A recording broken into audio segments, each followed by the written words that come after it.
आप क्यों करें, क्यों करें कि यदि आप उनको केवल बॉडी मान रहे थे तो आपने तो कर दिया और अस्थि प्रवाह कर दिया, फलाना कर दिया, ये जो भी कुछ आप बात कर रहे हैं सामान्य जो लोकाचार जो है उसके आधार पर आपने कर दिया, लेकिन आपने उनकी मूल चीज़ का तो कभी वो नहीं किया। तो आपका अगर उन्होंने आपके लिए कुछ किया, मैं मानता हूँ कम से कम भारत में तो ये सही है, प्रत्येक माता पिता अपनी संतान, एक हो दो हो तीन कोई भी, प्रत्येक माता पिता अपनी संतान के बेस्ट ऑफ देम वो देते हैं उसको, सुरक्षा की दृष्टि से, सुविधा की दृष्टि से, उसको आगे बढ़ने की दृष्टि से, गरीब से गरीब और अमीर से अमीर कोई भी माता पिता अपनी औलाद को चाहेगा कि भाई उसको अच्छा से अच्छा वो मिले। अरे भाई तो तुम सामान्य एथिक्स को भी अगर मानो तो जो कुछ उन्होंने तुम्हारे लिए किया है क्या तुम उनके लिए इतना नहीं कर सकते? तो ये तो एक बहुत बड़ा कृतज्ञता होगी, इसको नैतिक कृतज्ञता या धार्मिक कृतज्ञता कहेंगे। आप इतना से नहीं कर सकते कि आप उस विज्ञान या पता नहीं ढकोसला या इस पंडित को दक्षिणा और ये भोजन करना और ये करना, इन सब चक्कर में उस मूल चीज़ को भूल करके मैं क्यों जाऊँ, ये तो यूँ करता है, ये यूँ करता है, जो बाहरी चीज़ों के आवरण में आपने उसको कर दिया। और उसमें कहा क्या गया है कि सिर्फ आपकी श्रद्धा रूपी एनर्जी की उनको आवश्यकता है जो सच्चे मन से आए, बस ये आपको करना है। और इसको भी रोज नहीं करना है, एक विशेष व्यवस्था कर दी गई है जो ज्योग्राफिकल, जो एस्ट्रोलॉजिकल और जो मेटाफिजिकल लेवल पे बिल्कुल ठीक मान ली गई है, बिल्कुल सेटिंग वाली, उसमें आपको श्रद्धा करना है। तो जिसने आपके लिए ये किया है, जिसकी वजह से आप इस दुनिया में आए और बाकी सब उनकी संपत्ति भी भोग रहे हो, उनका सारा सब कुछ ले रहे हो, उनके लिए अगर किसी विशेष तिथि, अच्छा इसमें तिथि का भी वो माना गया कि वो उसी तिथि पर क्रम में घूमते हैं या उस तरह का रहते हैं, तो उसमें ये हो जाता है। तो आप अपनी श्रद्धा को उस रूप में अगर प्रकट कर सकते हैं बिना कर्मकांड और ढकोस लेके, तो वो उनको एनर्जी देगी। और इसलिए कहते हैं भाई वो ऐसा पूत पैदा हुआ कि जिसने अपने 7 पीढ़ियाँ तार दी। हमारे यहाँ बोलचाल में क्यों कहा जाता है 7 पीढ़ियाँ तारने का क्या मतलब? कि वो जो थे उसने इतने अच्छा काम कर दिया, इतना अपनी तरफ से वो किया कि वो उन लोगों के लिए आगे का वो सुविधा हो गई। और इसने तो क्या किया कि अपने पूरे खानदान को अपने उसी को डुबा दिया। अर्जुन की सारी चिंता यही है कि ये अगर मैं इस तरह से युद्ध करूँगा और अपने लोगों को मारूंगा तो हमारे यहाँ तो वर्ण संकट पैदा हो जाए, फिर उसके बाद में वो श्राद्ध नहीं हो सकता और ये नहीं हो सकता, वो नहीं हो सकता, और वो बेचारा आधा पावला हो गया इसी बारे में, इसी बात को विचार करें। तो ये जो सारी व्यवस्था है ये इसके लिए है। और मैं आपको एक और बात बताना चाहता हूँ जो भी याद आई कि न केवल अपने यहाँ पितृ पूजा वाला कंसेप्ट तो हमारे हर धर्म में पाया गया, किसी भी उसमें नहीं है।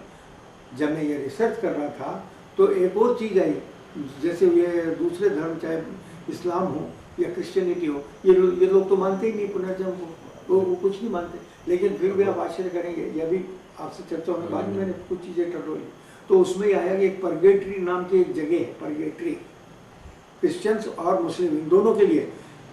इस्लाम में उसको बड़ा बालजक कहा है, बालजक एक जगह का नाम बताया जहाँ पे यहाँ से मृतक आत्माएं रहती है और तब तक रहती है जिसे कयामत के दिन तक रुकना, डे ऑफ जजमेंट तक रुकना, वहीं रुकी रहती है। और ऐसे वो परगेटरी कहा गया है जहाँ पे वो रुकी रहती है। वो कहते हैं कि यहाँ के उनके पीछे वालों को किए वो करते हैं तो साल में उनकी मृत्यु के दिन अपने कब्रों पे जा करके वही श्रद्धा सुमन चढ़ाना, ये सब चाहे इस्लाम हो या चाहे क्रिश्चियनिटी हो, हॉलीवीन बनाते हैं, फातिहा पढ़ना, जो भी आप उनके अपने सिस्टम में जैसा है, लेकिन ये है कहीं। तो अर्थ क्या हुआ, उनका जैसा भी अपना चिंतन रहा हो, लेकिन यहाँ का जो रहा वो तो ये रहा कि आप उसको वो करें और श्रद्धा से करें। ये श्रद्धा ही आपकी वो है। और श्रद्धा आपकी उत्पन्न, मान लीजिए पिताजी ने बच्चे को निकाल दिया, नाराज हो गए वो, या कभी उसको वो कर दिया, लेकिन उसको इन छोटी बातों के बजाय ये सोचना है कि भाई अस्तित्व तो मेरा उन्हीं की वजह से आया, कहीं ये होना चाहिए, अपनी तरफ से वो करें। तो ये बाहरी कारणों की वजह, जैसे हम सामाजिक कारण कह सकते हैं कि श्रद्धा की कमी हो जाएगी। और श्रद्धा की कमी को दूर कहाँ होगा, कोई हम लोग जैसे बैठे बात करें, 4 लोगों को बताएं तो शायद उसके मन में कुछ चीज़ परिवर्तन हो सकता है, और तब हो सकती है, बाकी तो आप उसको और लपेटे लगाते रहो तो और अंधकार में ही जाता रहेगा। तो अर्थ ये है कि ये जो आपका दायित्व है, क्योंकि दायित्व के लिए सामाजिक और नागरिक और केवल ये दायित्व नहीं है, आपका जिस श्रृंखला से आप आए। और राधा कृष्णन की अगर बात करूँ तो फिर और गहरी बात है। राधा कृष्णन 2 चीज़ों की बात की है, एक की है क्रोमोसोम्स की, जो जिसके आप निर्माण हुआ है आपका, और एक क्या है आर्किटाइप्स की। अभी आर्किटाइप्स क्या है मेहता साहब?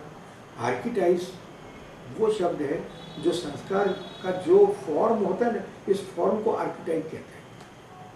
मतलब जब आपने काम किया, वो जो आपने काम किया उसका सूक्ष्म असर हुआ, लेकिन उस सूक्ष्म जो हुई है, सूक्ष्म इनका भी है, सूक्ष्म इनका है, सूक्ष्म इनका भी है, लेकिन आपके तीनों के सूक्ष्म में जो भेद होगा वो आर्किटाइप्स की वजह से होगा।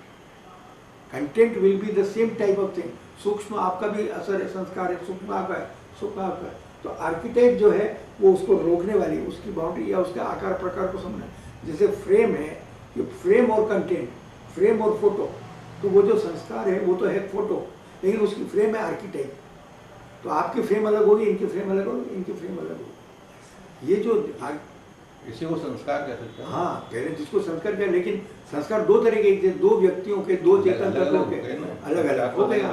तो वो जो अलग हुआ नहीं, उसका जो रूप है, मतलब मॉडल, मोड है, मोड, MOD, मोड जो है वो उसका आकार प्रकार उसको सीमित करता है, विशेषता देता है, उसको विशेषीकरण करता है। इट स्पेशलाइजेज द संस्कार, ये है। तो वो जो संस्कार आपके विशेषीकरण हो गए, विशेषीकृत हो गए, वो संस्कार हो गए। तो ये जो आर्किटाइप्स है, तो आप दोनों के मिश्रित रूप हैं। आप क्रोमोसोम से भी बने हैं अगर बायोलॉजिकली हम बात करें, और आप में वो आर्किटाइप है। इसलिए कहते हैं, जैसे वो कहा एक कॉमन आर्किटाइप की बात भी करते हैं, पर्टिकुलर आर्किटाइप की बात करते हैं राधा कृष्ण।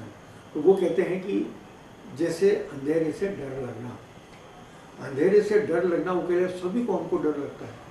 तो वो कहते हैं ये कॉमन आर्किटाइप था। जब आदिम युग में मनुष्य, आदि मानव गुफाओं में रहता था, तो ये कॉमन आर्किटाइप हो गया, अंधेरे से डरना। प्रत्येक व्यक्ति को, बच्चे को से लेकर के, क्यों लाइट बंद कर दी, वो चला जाता बच्चा, ये हमारे वहाँ से आया हुआ भय तब से चला आ रहा है। तो कुछ ऐसे कॉमन है जो चले आ रहे हैं, और कुछ अलग हो गए, पर्टिकुलर हो गए, कुछ पर्टिकुलर आर्किटाइप्स हो गए, और कुछ अलग तरह के। और आप जैन दर्शन जानते हो, मैं जैन दर्शन का वो रहा हूँ, तो गुण और पर्याय की जो बात की गई है, गुण और पर्याय यही है, आर्किटाइप्स, और इसी तरह की बात की गई है। तो ये जो हमारी स्थिति बनी वो संस्कारों की वजह से होता है।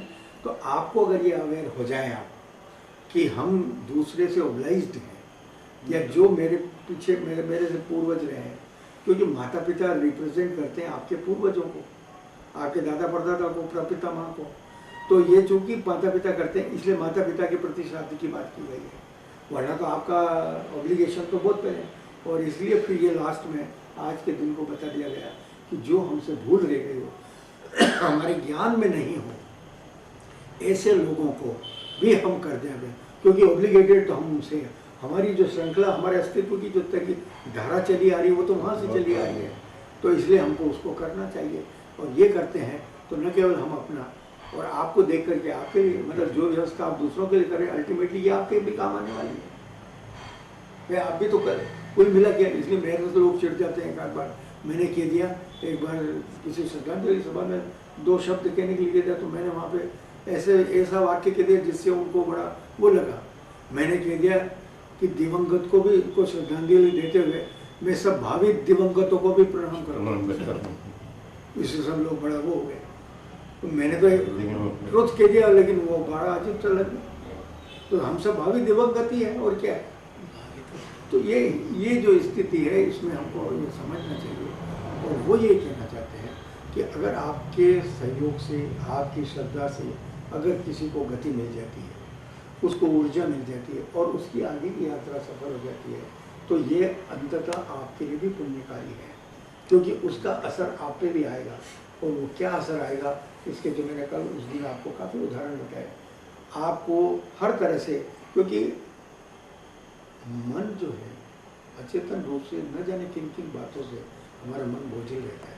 कभी आपने महसूस किया होगा, ये अंदर की बात बताना चाहता हूँ, कभी आपने मन को, आपको वैसे ऊपरी तौर पर कोई कष्ट नहीं, कोई दुख नहीं, कोई परेशानी, अचानक आपका मन उदास ही रहता है, न जाने क्यों, और आपको कारण पता नहीं। तो ये जो कभी कभी झलक दिखती है आपको, ये आपके अचेतन की है। आपके अचेतन में जो अज्ञात भय है, अज्ञात जो न कर सके हम, उसका जो मलाल है, वो सब कुछ रहता है। तो ये जो उग्रीणता होने वाली बात है, तो ये आपके लिए उतना ही आवश्यक है। It is good for your mental health also, कि आप अपने पूर्वजों के प्रति ये थोड़ा सा वो कर दें, आप श्रद्धा से कुछ उनको याद कर लें। और थोड़ी विधि उन्होंने बताई है, और विधि बिल्कुल सरल है। मैंने कुछ दिन आपको डिटेल में पूरी बताई थी। विधि उन्होंने कहा कि सबसे ज़्यादा है कि भाई ये इस तरह से कुछ का दान करें वगैरह क्यों है, पिंड दान कर दें ये क्यों करें।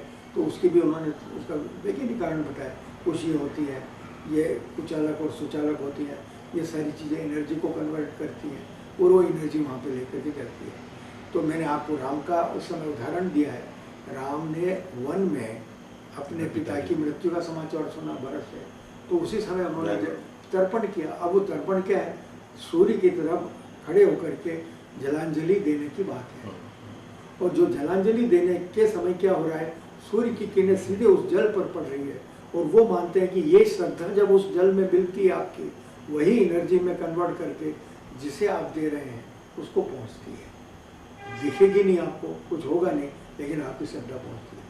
मैंने ऐसे कई एग्जाम्पल्स पढ़े और इनके मैगजीन्स में भी यहाँ है कि एक माँ ने अपनी बेटी को मन से ही कह करके बहुत सारे एक्सीडेंट्स में बचाया, बहुत सारी बीमारियों में उनको बचा दिया। तो ये जो तरंगात्मक अस्तित्व है और आपका जो संबंध है उससे काम करता है।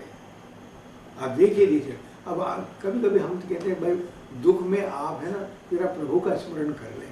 अब ये सामान्य बात है, भगवान को याद करो। भगवान को याद करने से क्या हो जाएगा? जब आपके सच्चे मन से कोई चीज हो रही है तो वो तरंगात्मक रूप से संबंध होता है और जुड़ता है और आप में परिवर्तन लाता है। मुझे अगर इजाजत देते तो छोटी सी बात बता देता हूँ, छोटी सी कहानी हो। एक न्यायाधीश था और वो क्या कहे कलेक्टर के उस विभाग में कार्यालय में एक आदमी काम करता था, जो अपने गुरुजी के पास जाया करता था। और वो बड़ा उनका भक्त था, उनको मानता था और अपनी परेशानियों की वजह से उससे मदद मिल जाती। तो एक बार उन्होंने देखा कि कलेक्टर साहब बहुत ज़्यादा परेशान है और ऊपर से परेशानी आ रही, मंत्रियों का फोन भी आ रहा है, भाई परेशान है और इतने दिन में ये काम करना, बेचारे वो परेशान हो गए। और ये उनका अच्छा कहना चाहिए विश्वास पात्र था।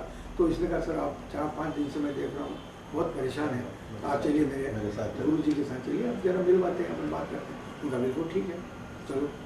अब वो चला गया, मैं बातचीत की और उसने कहा कि ये कलेक्टर साहब है साहब और ये थोड़े बहुत विचलित रहते हैं और ये करते हैं, तो आप इनको कुछ कह दें, ये कर दें। तो उन्होंने उनकी तरफ देखा और कहा कुछ नहीं बेटे, तुम जब नहा धो क्या करो तो 2 मिनट राम का नाम ले लिया करो। ठीक है, ये बात हो गई। और कहा कि बस ठीक है ये करो। और वो चलने लगे तो फिर उसने खुशर खुशी की अपने जो साथी वो अटेंडेंट था उससे कि क्यों तुम भी ऐसा क्यों कह रहे हो, क्या गुरु जी ने क्या कहा, तू तो कह रहा इतना जानकार है, इतने विद्वान आदमी, और इन्होंने मेरे को नाम ये तो मैं ही जानता हूँ, कैसे भी नहीं है। इसमें क्या इन्होंने नई बात बताई, कोई मंत्र दे दिया, तो कोई सिद्धि दे दी या कोई मुझे कोई विशेष वो चीज़ दे दी, सर कुछ भी नहीं है, तो मैं ही जानता था, क्या बड़ी बात है। ये बात उन्होंने सुन ली, गुरु जी ने सुन ली। तो गुरु जी ने एकदम से उसको कहा खड़ा हो जा, क्या जानता है तू, गधा है तू, कुछ भी नहीं है, कुछ नहीं आता तुझे, तू गधा है बिल्कुल। और गधा अब क्या हुआ, कलेक्टर साहब को गधा कह दिया और ये खड़ा कर दिया, उसको क्लास में खड़ा किया जैसे। तो कलेक्टर का चेहरा बिल्कुल तन मचा गया कि अभी गिरफ्तार करवा के अंदर करवा दे इसको, और ये हालत हो गई इसकी थी। तो वो गुरु जी को बेचारे जो शिष्य लाया था वो उनके पास गया, गुरु जी आप ये क्या करें, रोज तो आप शांत बैठे रहते और आज इसको इन्होंने कहा तो आप गुस्से हो गए और कलेक्टर साहब को डांट दिया आपने, ये तो बड़ी मुश्किल, तो उनको मना करके लेके आए तो आप ऐसा क्या कर रहे हैं। तो उनका बिल्कुल सही कह रहा हूँ मैं, गधा चला है कलेक्टर, कुछ नहीं जानता है। तो अब जैसे उन्होंने गुरु जी आप क्या कह रहे हैं, तो मैं बिल्कुल सही कह रहा हूँ, देख मैंने इसको कहा कि राम का नाम लेकर इसको कोई परिवर्तन नहीं आया जो, और ये कह रहा है मैं सब जानता हूँ राम को, और जैसे मैंने इसको गधा कहा इसके चेहरे में परिवर्तन हो गया। तो ये गधे को बहुत अच्छी तरह जानता है, राम को नहीं जानता। ये कलेक्टर जो है ये गधे को बहुत अच्छी तरह जानता है, राम को नहीं जानता। वरना विश्वास करना चाहिए। कैसे परिवर्तन आ गया, जरा सा कहते थे चेहरा तो अभी क्या पुलिस वालों को मिला कि मुझे अंदर करें, जैसी हालत हो गई। ये परिवर्तन है आपकी भावना की वजह से। आप रिएक्शन किस पे देते हो, जिसके बारे में आप जानते हो। इसलिए मैं कहता हूँ जेलसी कभी पर ऐसे नहीं होती है, जेलसी हमारे जानकार वाले से होती है कि ये क्यों प्रमोट हो गया, इसको ये क्यों मिल गया, इसको लॉटरी क्यों हुई, इसको क्या हुआ। तो सारा जड़ क्या है, जानकारी ही है, आपका परिचित होना ही है, उसी में आपके लिए होता है। तो यही है, अगर आप किसी चीज़ से परिचय हो जाए तो आप उसके कर सकते हैं। हमारा दायित्व जो आज हम जीवित हैं उनके रूप में यही बनता है कि यदि हम मानते हैं कि हमारे पूर्वजों ने, हमारे माता पिता, मैं रिप्रेजेंटेटिव मानता हूँ, हमारे माता पिता ने जो कुछ भी हमारे लिए किया, जैसी उनकी क्षमता थी, जैसी उनकी आर्थिक सामाजिक स्थिति, फिर भी आपको प्रेम दिया, आपको लाए, आपको भला किया, आज काबिल बने हो जैसे जो काबिल बने हैं। इसलिए अगर हमारे पास ये दायित्व है और वो भी 15 दिन की किसी विशेष तिथि पर अगर आता है और कोई और तिथि याद न भी हो, तो कम से कम आपको आज के दिन वो करना चाहिए कि भाई हम उनके प्रति श्रद्धावान होकर के श्रद्धा के साथ उनको कहें कि भाई आपने जो कुछ किया। और मैंने सबसे अंत में राम का उदाहरण आपको वहाँ उस दिन दिया था। राम ने जब देने गए तो उन्होंने यही कहा, वो में श्लोक लिखा हुआ है, उसमें राम ने जलांजलि देते समय जैसे क्या, हे महाराज आपने मेरे को जो कुछ भी किया है, मेरे पास तो अभी आपको देने के लिए ये सिर्फ जल है और यही अक्षय रूप से आपको गति के लिए प्राप्त हो। आप कहेंगे तो श्लोक सुना दूंगा, लेकिन अर्थ उसका यही है कि आप मुझे ये करें। तो ये है, तो ये माना ही जाता है। और इसमें इतना अच्छा सूत्र दिया है दानी साहब उपनिषदों में कि जो जिसका काम्य होता है, अगर वो आप उसको दे देते हैं तो वो संतुष्ट भी होता है, तृप्त होता है और प्रसन्न होकर आपको आशीर्वाद देता है। ये क्रम बिठाया गया है।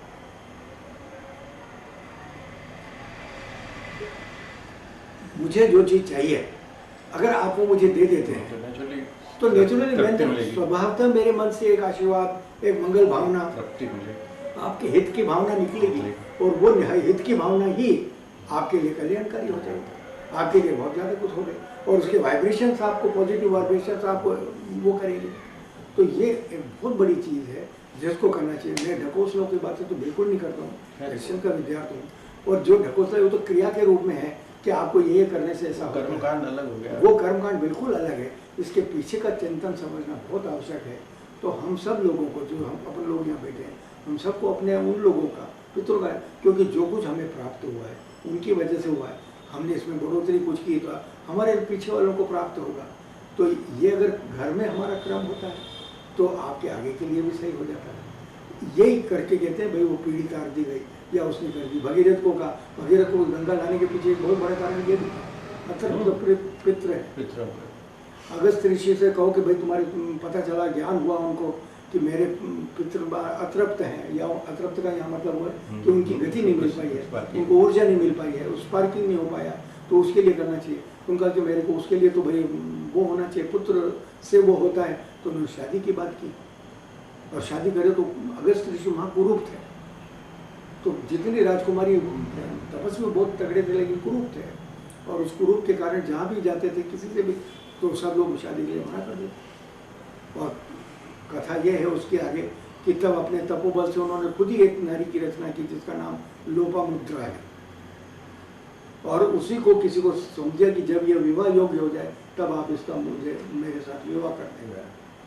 और इसीलिए उन पर आरोप लग गया कि इन्होंने अपने पुत्री के साथ विवाह कर लिया, जबकि वो बात कुछ और थी। अब यही है कि मर्द को समझने की बात की वजह से अलग अलग हो जाता है। तो प्रश्न क्या है, हमारा समझना इतना सा होना चाहिए कि हम जिस लेवल की बात करें उसी लेवल से आप उसको समझें तो ठीक है। नीचे के लेवल से आप ऊंची वाली बात को समझेंगे तो नेचुरली वो क्या होगा, नहीं आएगी। वो क्या वो था ना लाइन, सुविधा पर बिके लोग, कोहनी पर टिके लोग, बरगद की बात करते हैं गमले में उगे हुए लोग। आप तो खुद गमले में और बरगद की बात कर रहे हो, तो समझ में नहीं आने वाली बात। तो अर्थ इतना है कि आप इस भूमिका के साथ, इस पृष्ठभूमि के साथ अपने पितरों के प्रति श्रद्धावान रहें, और जिस दिन आप करना चाहें उस दिन करें। तिथि याद है तो बहुत अच्छा, तिथि याद नहीं है तो कोई भी अच्छा है। और ये ध्यान देना, फिर एक पक्ष और रह गया था, वो पक्ष ये है कि ये ब्राह्मण भोजन क्यों करवाया जाता है, क्यों बुलाना पड़ता है ब्राह्मण। इसके पीछे उस दिन भी चर्चा हुई थी और आज फिर थोड़ा सा संक्षिप्त मैं आपको 2 मिनट में बताना चाहता हूँ कि जैसे आपको मान लीजिए कुछ वो करवाना हो, हमारे संकल्प को बहुत महत्व दिया गया है। संकल्प का मतलब समझते हैं, जो आप जल हाथ में लेकर कुछ करते हैं कि मैं ये काम करूँगा, आपका एक मन में निश्चय। क्या है कि डिक्लेरेशन बहुत बड़ी चीज़ है हमारे। देखिए शास्त्रों में अपने इरादे का डिक्लेयर करना ही बहुत आवश्यक है। अगर आप डिक्लेयर नहीं करते हैं तो कि आपने क्या डिक्लेयर किया था और क्या तोड़ दिया, आप बदलते रहेंगे, आप बदल जाएंगे। तो declaration is a must binding है। और इसका सबसे अच्छा उदाहरण अगर आपको देखना हो तो महाभारत में नहीं, इसके बारे में जो उदाहरण है वो आया हुआ है कि 10वें दिन, महाभारत के 10वें दिन जब विश्वता ने काफी वो कर दिया तो मैं कल मारूं। तो वो उसका था ना मारने वाला, युधिष्ठिर ने अर्जुन की बहुत ज्यादा आलोचना कर दी अर्जुन की कि क्या तुम्हारा गांडी और क्या तुम पहले तो इतनी डींगे भर रहे थे और ये हो रहा था और तुम विश्वता मारे जा रहे 10,000 योद्धा रोज अपने सैनिक मर रहे हैं और तुम कुछ कर नहीं पा रहे और ये हो रहा था। तो जैसे ही निंदा की युधिष्ठिर ने वो उठा तलवार निकाली और युधिष्ठिर को मारने के लिए गया। तो महाभारत का उल्लेख हो गया। तो कृष्ण वहीं थे, उन्होंने उपस्थित होकर उसको रोका क्या करे। तो उन्होंने कहा नहीं, मैंने एक प्रतिज्ञा ले रखी थी कि जो भी मेरी घंटी की निंदा करेगा उसको मैं उसका वध कर दूंगा।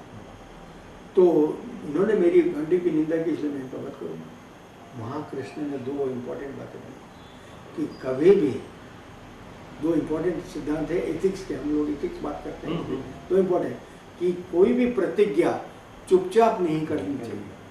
अर्थात क्या, आपने की, आपने सुनी और आप ही उसके रक्षक हो और तोड़ दो तो आपकी मर्जी। तो वो कहते ये प्रतिज्ञा की, तुमने कब की, किसके सामने ये प्रतिज्ञा की, जो भी मेरे गांडी की निंदा करेगा मैं उसका वध करूंगा। ये प्रतिज्ञा किसके सामने की थी, हु इज द विटनेस। तो वो कहते वो प्रतिज्ञा होती ही नहीं। और दूसरी बात, अगर अपने से बड़ों का अपमान कर दिया जाए, उनकी निंदा कर दी जाए, उनको अपशब्द कह दिया जाए तो वो उनकी मृत्यु के बराबर होता है। तो तुम युधिष्ठिर की मृत्यु भी कर चुके हैं। और तब से नियम बन गया। इसलिए आप देखो आज तक कानून में चला रहा है, यह सारी एप्लीकेशन लिख दो आप, लास्ट में आपको डिक्लेरेशन देना पड़ता है। आई हियर बाय डिक्लेयर ये है और साइन करिए। ऊपर जो कुछ लिखा है मैं डिक्लेयर करूँ, आज कानून में आपके यहाँ पे यही लिखा है। तो डिक्लेरेशन आपका बहुत जरूरी है। आप मर्जी आए, आप खुद ही जज हो, आप खुद ही अपराधी बन जाओ और आप खुद ही सजा सुनाने वाले हो, ये नहीं, एथिक्स में ये नहीं माना गया हमारे शास्त्रों में। आपको कहना है तो आप बाकायदा कहिए, घोषित कीजिए 4 लोगों के बीच में और तब कहिए ये प्रतिज्ञा है मेरी। तो इसी तरह से आपको भी अगर आप मानते हैं कि ये है हमारा, तो हमें ये करना चाहिए कि अगर पितरों का हम कुछ मान रहे हैं तो उनके बारे में करें। और दूसरी, पंडित को बुलाने के पीछे जो रिवाज था वो ये था कि कई बार आप छोटी उम्र में या किसी और उम्र में, तो ये एक श्रद्धा भाव की बात थी कि आप पिता की तरह दिखने वाले या उसके अनुकूल आचरण करने वाले, उसके योग्य कोई व्यक्ति को, और ब्राह्मण का मतलब यहाँ पे जाति नहीं थे, उसने बहुत अच्छे क्वालिफिकेशन बताई है उसकी, सन्यासी हो, विद्वान हो, कोई तपोनिष्ठ हो, कोई बहुत ही उस तरह का हो, इन लोगों को आप अपने घर पर आमंत्रित करें और उन्हें यथा उनको वही मानकर के आप उनको करें, भोजन करवाएं और ये करें और आप उनका आशीर्वाद, उन्हें तृप्त करें। भाई मैं आज प्रीति, वो भोजनम प्रीति लक्षणम, ये सूत्र कहा गया है, भोजन प्रीति का विशेष लक्षण होता है। तो भोजन हमको प्रीति भोजन नाम क्यों दिया हमने, कि भोजन करवाने से प्रीति बढ़ती है, प्रेम बढ़ता है। तो जो आपके यहाँ पे आया और वो चल करके आया, कुछ भी आया, तो भोजन से अधिक तृप्त करने वाला और क्या होगा। रिश्वत दोगे तो वो तो गलत हो जाएगा, वो तो आप ऑफिसरों को देते रहते हो दूसरे काम निकलवाने के लिए, वो नहीं हुआ। तो जिससे उसको आप तृप्त हो, तृप्त का मतलब भोजन ही एकमात्र है, उसके उसी रूप में आपको करके, तो आपके मन में ये क्या होगा, साइकोलॉजिकली वो होगा, सेटिस्फेक्शन भी होगा और आपने कुछ किया इसका थोड़ा सा भौतिक रूप से आपको सेटिस्फेक्शन होगा। श्रद्धा तो अपनी जगह है ही है, लेकिन उसके लिए होगा। तो ये कर दिया गया और इसलिए फिर वो बढ़ता गया। हुआ कैसे बढ़ता गया ये, क्योंकि एक पिता की 3 संतानें थी, उन्होंने तीनों अलग अलग रह रहे हैं, तो उन्होंने अपने अपने तरह से पिता के साथ के लिए किसी उसको बुला लिया, तो एक ही उस पर 3 लोग आ गए, या एक संयुक्त परिवार था उसमें 3 लोग आ गए, तो ये ब्राह्मण हो चल गया आपका। तो ये सब लौकिक बातें हैं, मूल चीज़ तो श्रद्धा वाली है। और श्रद्धा कैसे आ सकती है, ये तभी आ सकती है जब आप अंतर निरीक्षण करें, अपने आप के अस्तित्व को देखें कि भाई मैं क्या था, वाकई में क्या है, क्या था। छोटे से कुछ नहीं बोलना आता था, कुछ नहीं चलना आता था, जो कुछ आपके लिए माता पिता ने किया, बस अगर वो सब चीज़ें आपको ध्यान में हो तो ये हुआ। मैं आपको यहाँ पे एक आध्यात्मिक बात और सुनाना चाहता हूँ। मैं एक बार गया था गुवाहाटी, कामाख्या देवी, यह मुझे पता नहीं, आपको शायद नहीं बताएगा, तो बताया नहीं, प्रसंगवश बता रहा हूँ। गुवाहाटी गया, कामाख्या देवी के दर्शन किए। इसके बाद मैं, चूँकि हम लोग जिस कॉन्फ्रेंस में थे और मुझे इनॉग्रेशन उसका करना था, तो थोड़ा सा मुझे VIP मान लिया गया। तो वहाँ पे लोकल सेक्रेटरी ने मुझे कहा, सर आप इंटरेस्टेड हैं किसी उसमें दर्शन करने के लिए? तो मैंने कहा हाँ सर क्यों नहीं है, तो इनोग्रेशन के बाद चलते हैं। मैंने कहा ठीक है। तो आसाम गुवाहाटी से कम 20-25-30 किलोमीटर इंटीरियर में वो मुझे वो ले गए। तो वहाँ जा कर के उन्होंने अजीब तरह का वहाँ का वो पहले उसको कहा जाता है माता भुवनेश्वरी का स्थान, जो आसानी से वहाँ पे कोई जाता नहीं है, वो नहीं है। वहाँ पे उन्होंने जाके कहा कि सर यहाँ पे है। अब वो गए ले गए और मुझे वहाँ पे उन्होंने कहा कि साहब यहाँ पे आपके साथ, तो मैं कहा ये तो नहीं मतलब कि नहीं फिर आपको प्रवेश नहीं मिलेगा। तो मैंने कहा मैं जाऊँगा कैसे? उन्होंने कहा कि वो उन्होंने जो मंदिर है उसके साइड में एक ऐसी जगह है जहाँ पे अपने वस्त्र उतारेंगे और वहाँ पे एक आपको दुपट्टा मिलेगा यहाँ का लपेटने के लिए टॉवल जैसा, वो एक और ऐसे रखने का स्थान आएगा, ठीक है, वहाँ आपको रख के वो भी रख दीजिए, वो भी रख दीजिए उतार के, पूरे दिगंबर बन के जाइए। मेरे को बड़ा आशा था, लेकिन फिर भी चूंकि मैं थोड़ा वो था कि नहीं प्रयोग तो करना चाहिए, देखना तो चाहिए भाई, यहाँ तक आया हूँ मैं तो ऐसे वंचित होकर कैसे जाऊँ। तो इसलिए मैंने आ गया ठीक है कि नहीं ये होगा। और ये जो आपका कपड़े और आपका जो ये वस्त्र है ये वहाँ उधर से घूम के जब आएंगे वहीं वापस मिल जाएंगे आपको। पहले आपको यही पहले टॉवल मिलेगा, फिर आपके कपड़े भी आप पहन करके फिर आ जाएंगे, ठीक है। और वो कहते हैं कि वो एक थोड़ी सी कोई घंटी की आवाज़ आएगी, उसके बाद आपको उठ करके आना है, मतलब ये संकेत होगा आपको कि आप जाइए, ठीक है। मैंने कहा ठीक, मैं गया, वो वहाँ पे उतार दिया जो लपेटने वाला टॉय है, और मैं भी निसंकोच होकर के गया।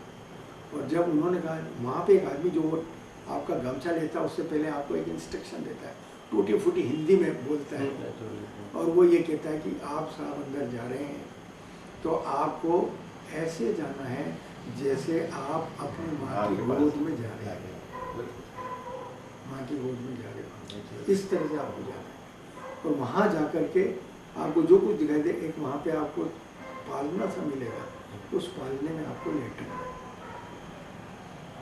ठीक है।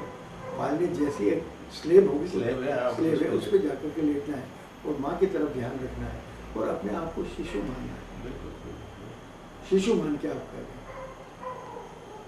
ठीक है, बस ये बात उसने मुझे बता दी और मेरा गमछा ले लिया, मैं अंदर गया, ज़्यादा था अंधेरा था, तो रास्ता थोड़ा थोड़ा दिख रहा, नीचे थोड़े थोड़े दिए जल रहे थे, वो अंधेरा था। और एक बड़े हॉल में माता की मूर्ति थी, उसमें दिए जलने से चेहरा प्रकाशित था, जाते से एक अद्भुत मतलब भाव आया उसमें, और मैंने उसको महसूस भी किया।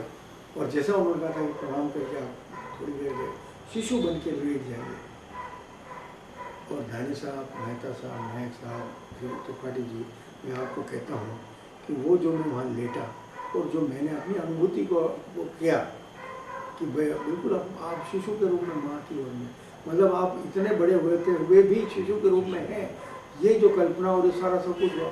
और जब मैं निकल के लपेट लिए बाहर आया तो दुनिया ही बदली हुई, एक अजीब सा हल्कापन सा, एक अजीब सी जैसे कोई बहुत सारी चीज़ें वॉश ऑफ हो गई, सब धुल धुला के साफ क्लीन हो गए वहाँ, एक ऐसी तरह की चीज़ की अनुभूति हुई। और तब वहाँ आया, कपड़े पहना, तो मैं तो बोला नहीं गया मुझसे कि मैं क्या कहूँ, what reaction should I give, ये बड़ा अजीब सा महसूस हुआ कि आपने तो अब मैं ये समझता हूँ कि जैसी भावभूमि आपकी बना दी जाती है, अगर आप ऐसा करते हैं और आप भी जितना अपने आप को शिशु रूप में स्थापित कर सकते हो उतना ही लाभ आपको मिलता है।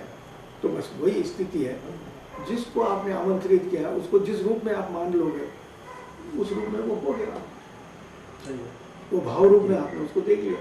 तो पहले तो यही नियम था, इसी तरह से बाद में इसको सब लोगों ने खाने पीने का वो बना दिया। वो मैंने कहा ना कि आप बहुत सारे ढकोसलों की बात मुझे नहीं करनी है, वो परंपराओं की बात नहीं कर रहा, मैं आपको केवल मूल चीज़ तक ही सीमित रखना चाहता हूँ, उसी के महत्व को बताना चाहता हूँ। और इसलिए हमको ये जो श्राद्ध का इस रूप में सोचते हुए समझते हुए करना चाहिए। कुछ नहीं हो तो उन्होंने लास्ट का एक श्लोक मैंने आपको बताया था, उसमें यही किया था कि और कुछ भी नहीं हो। उसने पूछा, एक आदमी ने पूछा अपने आचार्य से कि मेरे पास न धन है, न मुझे ये करने की कोई विधि है, न मेरे पास कुछ साधन है, न सुविधा, कुछ भी नहीं है जिससे कि मैं श्राद्ध कर सकूँ। उनका नहीं, तेरे पास सब कुछ है, अगर श्रद्धा है तो सब कुछ है, तो कुछ न कर। वो कहते हैं कि पूर्व की दिशा में जाके नदी के उसमें जा करके तुम सूर्य की तरफ मुँह करके अपने जलांजलि दो और सिर्फ अपने पितरों को याद करके इतना कहो।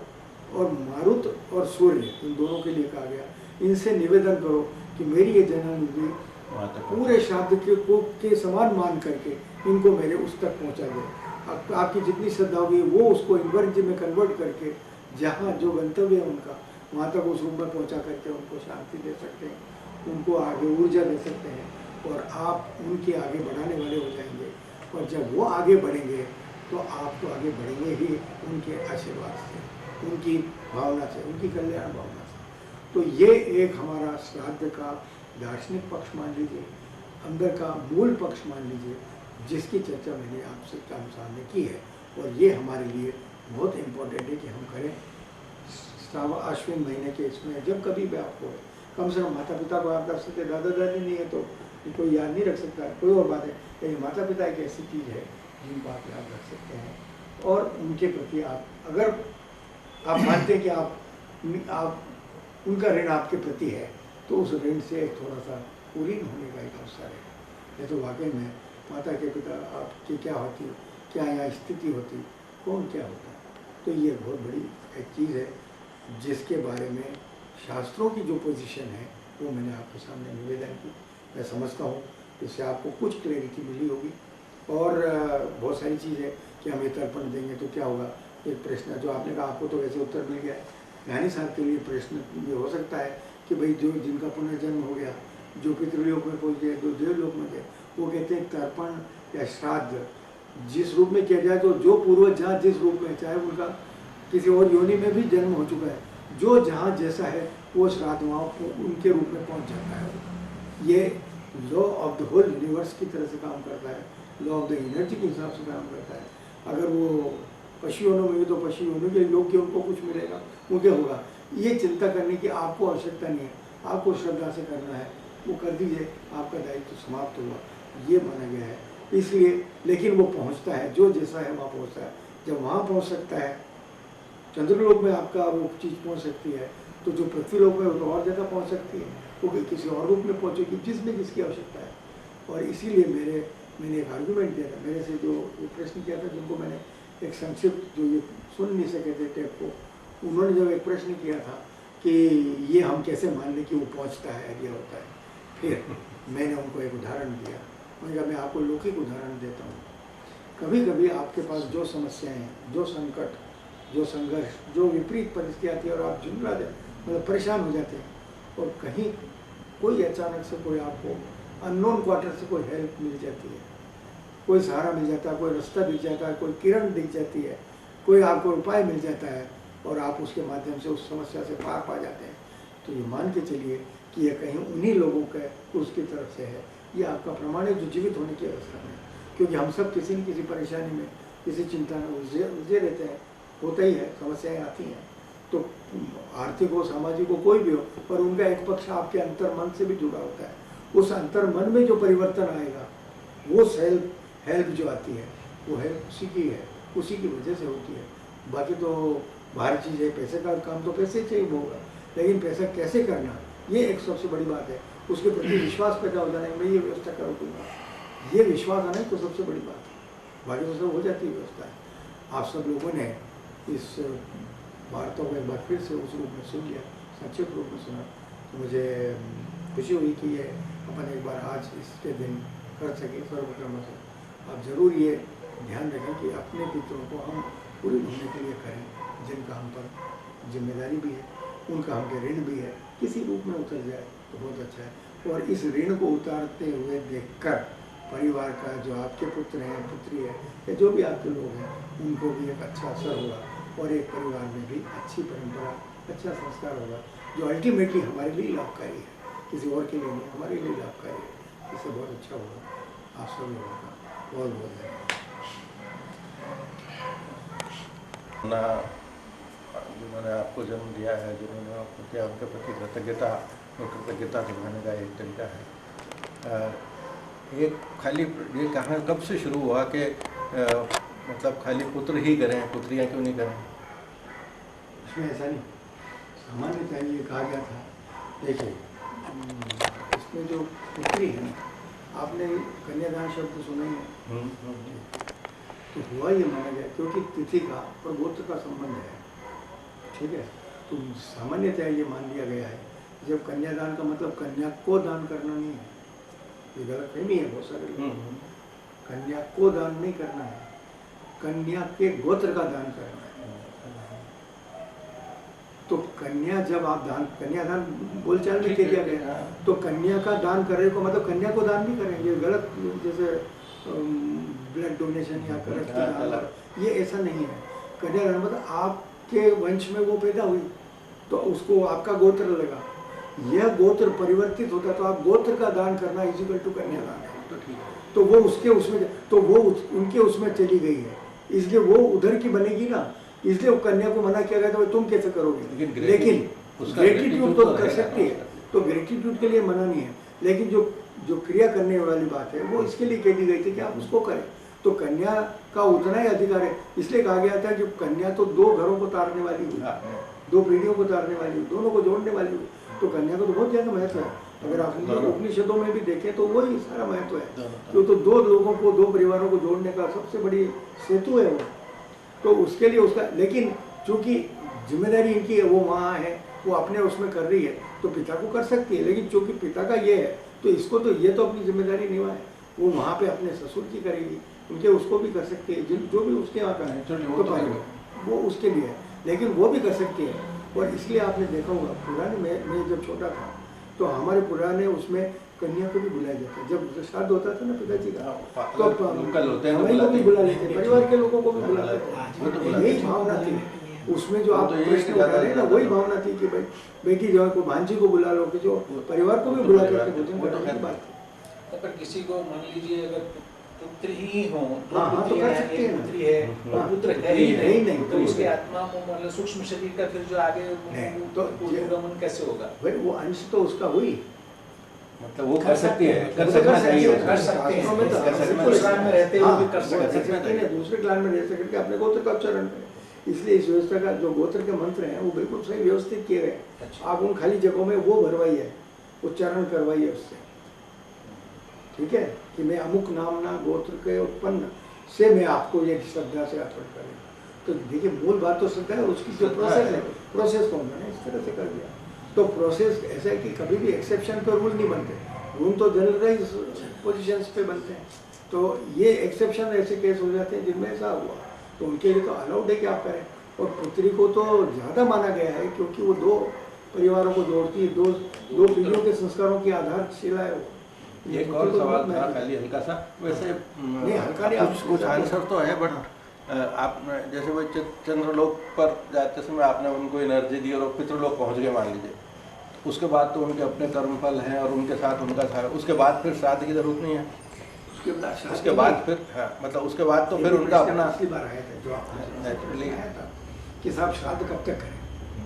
तो एक बात तो ये कि हमारे पास ये नॉलेज ही नहीं है कि वो कितनी बार के श्राद्ध करने से वहाँ पहुँच जाएंगे, कितनी बार के ये हो जाएंगे। कई था वर्षों तो जब तक आप जीवित हैं तब तक तो आप नहीं वर्षों चंद्रलोक में रहते हैं। नहीं, जब तक आप जरूरी नहीं कि वहीं पहुंचे, हाँ। वो कहीं और जन्म ले चुके हैं, मान लीजिए अगर वो पितृलोक में पहुंच करके तो उनको जो है वहाँ पर उनको गति के लिए वहाँ पर उनको एनर्जी मिलेगी, तो उस रूप में मिलेगी। देखिए आपको कोई चीज़ मुझे भेजनी है, 4 चिट्ठियाँ मेरे पास हैं, उन 4 चिट्ठियों को मैं अगर अलग अलग नाम पता लिख करके भेजूंगा, ठीक है, तो वो अलग अलग जगह ही जाएंगे, जो जहाँ रहता है। एक्स की वाई की यहाँ नहीं जाएगी, वाई की यहाँ नहीं जाएगी। तो ठीक इसी तरह से जो जिस स्थिति में है, आपने अगर वो किया, आप अगर पहले ये मान लेंगे वो तो देव, वो पितृलोक भी चले गए और देव लोग भी चले गए, अगर आप ये माने तो हो सकता है आप श्राद्ध न करें, तो ये प्रश्न यही हो जाएगा, फिर तो आपकी श्रद्धा कम हो गई कि भाई वो तो चले ही गए, अब क्या करना। तो ये जो दुनिया से जाने वाले लोग मान रहे वो यही तो मान के करें, तो मर गए यार, अब क्या करना। तो यही मान करके ऐसे ही अगर ऊँचे स्तर पर आप मानने लग जाओ कि वो तो पहुँच ही गए होंगे और मैंने तो 10 साल से मैं श्राद्ध कर रहा हूँ, तो वो तो आगे चले ही गए होंगे। इस मान्यता में, इस कहना चाहिए विश्वास में, मेक बिलीव में अगर आपने बंद कर दिया और मान लो वो नहीं पहुंच पाए, अच्छा मुझे क्या पता आपकी श्रद्धा कितनी है, कितनी गहरी श्रद्धा से आपने श्राद्ध किया, मुझे क्या पता, वो तो अगले कोई वो है या वही जाने उसकी गति। तो एक तरह से आप बिना इन चीज़ों में जाए, आप अपनी तरफ से करके so long you are and capable करते रहो। अच्छा दूसरी बात है, जिसको पहुंच गया और वो आगे चलेगा तो कुछ और बचे रह सकते हैं, उनको लाभ हो जाए। तो अगर हम इधर के गणित में चलेंगे तो हमारे करने की क्रिया पर असर हो जाएगा, अनसर्टिनिटी हो जाता है, अनप्रेडिक्टेबल है तो से तब। बचने के लिए। अच्छा एक बात और माने, बहुत सारे लोग डायरेक्ट मोक्ष में चले गए और वो आपके पिताजी थे, तब क्या करेंगे? फिर श्राद्ध का क्या होगा? हाँ, तो ठीक है, आप अपनी तरफ तो से आपने तो किया ना, क्योंकि जो एनर्जी आपने कन्वर्ट की अपनी श्रद्धा से, तो इसलिए कहा गया श्राद्ध तो आपस्तंभ ब्रह्मांडम शास्त्रम श्राद्धम, ये क्या कि इस पूरे ब्रह्मांड, क्योंकि आपके प्रति उपकार तो बहुत सारे लोगों ने बहुत सारे किया। लोगों का है। पशु पक्षियों ने भी आपके लिए उपकार किया, जिस गाय का दूध पी के आप पड़े हुए और कोई चीज़ है, तो कहीं ना कहीं तो उपकार तो आपका पूरा है। उस दिन मैंने आपको बताया था कुटुंब में और परिवार का भेद बताया था। कुटुंब और परिवार। हाँ। ये क्या कहते हैं, वसुधैव कुटुंबकम। वसुधैव कुटुंबकम क्यों कहा गया, वसुधैव परिवारम क्यों नहीं कहा गया? परिवार एक बहुत सिंपल, अंग्रेजी में फैमिली और एक ही है, अंग्रेजी में तो लेकिन कई यहाँ सारे पे वो जगह पर शब्द एक है। कुटुंब का मतलब है कि जिससे भी आपका संबंध रहा हो, चाहे पशु पक्षी हो, वृक्ष नक्षत्र ग्रह तारे हो, ये सब से आपका संबंध है। तो जब आपका इनसे संबंध है तो इनका ऑब्लिगेशन है, आपका ऑब्लिगेशन है तो आपका तो ऋत तो अपने यहाँ सारे हाँ। पितृ ऋण और सारे ऋषि ऋण की सारी जो बात ये है, वो ये इसी तो तरह की शुरू बात से है। है। तो एक एक कृतज्ञ जी, जी, एक प्रश्न ये था कि मान लो किसी सोल का श्राद्ध नहीं कर पाया कोई, बिल्कुल तो ऐसा संभव है कि वो चंद्रलोक में है तो उससे आगे उसकी उन्नति नहीं हो पाई, हाँ। उसको वो विजय देखिए, ना मिली, शास्त्र ऐसा का हो यह सकता कहना है। है, या तो वो अपने पास इतनी स्टोर्ड एनर्जी उसकी हो कि वो पितृयान तक चला, पितृलोक तक चला जाए, अगर नहीं है तो फिर वो वहीं रहेगा। कितने मतलब कोई अनलिमिटेड पीरियड तक भी? बिल्कुल अनलिमिटेड, इसको न्यू नहीं, अनंत काल तक तो नहीं कह सकते। कारण क्या है कि धीरे धीरे धीरे धीरे उसका स्वयं का क्रम, अब एनर्जी नहीं मिली और जो एनर्जी उसकी कम कम होती गई स्वतः जैसे हो जाता है, वो हो जाता है। बहुत साल लग सकते हैं उसको। अब इसका कैलकुलेशन करना कुछ नहीं है, वो तो मुश्किल खैर है। कैलकुलेशन का संभव ही नहीं। जैन दर्शन में ये जो चंद्रलोक वाली स्थिति है इसका कहीं वर्णन नहीं है। नहीं है, सीधा वो पितृलोक ये तो नाम नहीं है, लेकिन उस लोक में चले जाते हैं और वहाँ अपने कर्मों के हिसाब से उनकी फल गति नहीं है, करते बिल्कुल हैं। नहीं। तो ये इस तरीके की व्यवस्था नहीं है जैन दर्शन में। बिल्कुल ठीक है। तो अब ये क्या है कि ये अपने अपने योग की बात है। जी जी दूसरे सब तरह के उन्होंने ये विचार किया कि डायरेक्ट उसमें लिया था, जैसे इन्होंने इस्लाम में और इसमें क्रिश्चियनिटी में तो यही पुनर्जन्म नहीं है। अब जब पुनर्जन्म नहीं तो फिर क्या होता है? मेरे पीएचडी जो है वो पुनर्जन्म पर ही है, ठीक है, और उसमें हिंदुइज्म और क्रिश्चियनिटी की कंपेरिजन। हाँ, तो ये जो कंपेरिजन है तो क्रिश्चियनिटी में नहीं है, लेकिन मैंने बाइबल को 50 बार पढ़ा और 50 बार पढ़ के निकालेंगे ये आया यहाँ पे इस तरह से पुनर्जन्म है, मुझे बताया। और इसको फॉरेन में चर्चने के लिए गई थी, इसको एक्सेप्ट किया उन लोगों ने कि yes it is like this. जो हिडन मैसेजेस हैं उसमें साफ लग रहा है कि हाँ इस तरह का है। तो ये सारी चीज़ें तो है उसमें। तो और फिर उसके बाद नहीं चलती है, क्या कहना चाहिए कि आपने ऐसे कर्म किए मान लो जो न तो आपको मैं स्वर्ग भेज सकता हूँ न नरक भेज सकता हूँ, तो आप जाओ और पुनर्जन्म है नहीं। जो किसी योनि में क्रिश्चियनिटी में पुनर्जन्म है नहीं, कहीं जन्म तो न में स्वर्ग और न नरक, मोक्ष की धारणा वहाँ पे नहीं है। जो कुछ है बस लास्ट डे ऑफ डूम, हाँ वो आएगा। तो दो नहीं, दो ही कयामत का अल्टरनेटिव है ना वहाँ तो, बस दो ही है ना। तो ही है, तो फिर क्या करेंगे? इसलिए उन्होंने कहा परगेटरी, तो परगेटरी इसीलिए आया वहाँ पे। क्रिश्चियनिटी में चाहे कैथोलिक्स हो चाहे प्रोटेस्टेंट हो, दोनों ही परगेटरी को मानते हैं कि ये ऐसा ही होगा, वो जा नहीं सकती है। वो तो जब डे ऑफ जजमेंट होगा तब वो आपका फैसला होगा, तो उसके बाद जाएंगे। और मैंने अपनी थीसिस में इसलिए ऑब्जेक्शन किया कि भाई एक जन्म के किए गए अच्छे या बुरे काम के लिए आप अनंत काल के लिए उसे या तो नरक भेज दोगे या तो ये लॉ ऑफ जस्टिस के विरुद्ध है। एक जीवन का दंड आपको अनंत वर्षों तक के जीवन में मिल जाए तो ये तो बहुत वो है। तो पुनर्जन्म एक अपने आप में बहुत आवश्यक है वहाँ पे। It has to be a supplementary theory there. हमें क्यों क्या इसके बिना हो नहीं सकता, जस्टिफिकेशन नहीं है उसमें। और एक और आपको सामने कह रहे हैं कि जब आप ये कहते हो, हम सामान्यतः ये तो मानते हैं कि जैसा बोओगे वैसा काटोगे। दृष्टिभेद हो गया ना, जैसा आप काट रहे हैं आपको मानना पड़ेगा वैसा बोया था। पहले बोया तो बोया था पे ध्यान होना जरूरी है। हम आगे पे ध्यान देते हैं कि अभी जो काम करेंगे वैसा बाद में, अरे भाई साहब वो तो होगा आपका अभी जो देखिए काट रहे हैं, जो आगे में बोले थे।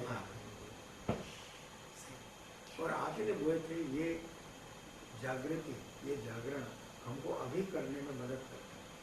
Yes, now we should be cautious कि भाई हम अब कैसे हो गए, ये जीवन में इस तरह का होना चाहिए। तो श्राद्ध का तो आप इस बारे में जो मैं कर सका था जितना उसमें जैन दर्शन में कहीं श्राद्ध का उल्लेख नहीं है, नहीं। लेकिन सारे जैनी करते हैं। हाँ। करते इसलिए हैं कि सनातन धर्म के साथ ही के साथ ही पड़ा हुआ है, साथ तो ये सारी की सारी चीजें हम करते हैं।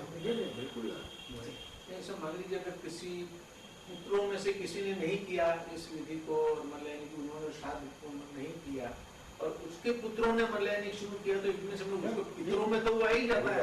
बिल्कुल तो अगर वहाँ मतलब पुत्रों ने नहीं किया तो वो चंद्रलोक में ही मतलब वो रह जाएंगे, ऐसा तो नहीं है। हाँ। उनके पोते ने भी अगर किया है ये भी एक अच्छा इनका वो है। भाई ये तो बाद में कोई पीढ़ी में कुछ नहीं किया, भाई भगीरथ बाद में लोग निकल गए आगे किसी भी पीढ़ी ने किया। लेकिन किसी भी पीढ़ी कर वो अवेयर हो गया। जैसे भागीरथ वाला यही था। भागीरथ का उदाहरण मैंने इसीलिए दिया। भागीरथ का यही था। 60,000 उनके वो थे, कई सारे पूर्वज थे।